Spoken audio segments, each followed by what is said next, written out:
Hello लोगोफोर, नोंथांमोननि गेजेराव आं आरो मोनसे गोदान भिडिअ लानानै फैबावबाय। लोगोफोर, नोंथांमोना थाम्बनेल आरो टाइटेलखौ नायनानै मोनथिखाबाय जानांगौ आं मा भिडिअनि सायाव आपडेट लानानै फैदों। स' लोगोफोर, जों थारैनो नुनो मोनमारसिगोन गोबाव समनि उनाव मुंदांखा फावखुंग्रि बिथां गेमस्रि दैमारिनि मोनसे गोदान बड' मिउजिक भिडिअ। स' लोगोफोर, बिथाङा भारत उदांस्रि सानजों लोब्बा लाखिनानै मोनसे मिउजिक भिडिअ बानायदोंमोन। बे मिउजिक भिडिअखौनो बिथाङा 15 आगस्टआव रिलिज खालामगोन होननानै बिथाङा फोरमायहरबाय। बे मिउजिक भिडिअखौ बिथांनिनो जिडि प्रडाक्शननि गेजेरजों रिलिज खालामनाय जागोन होननानै बिथाङा मोनसे पस्टनि गेजेरजों फोरमायहरदों।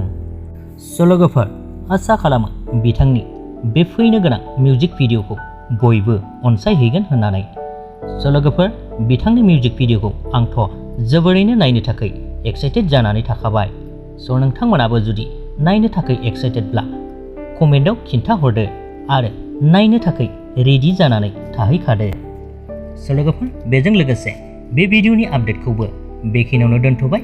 गोजोन्थों।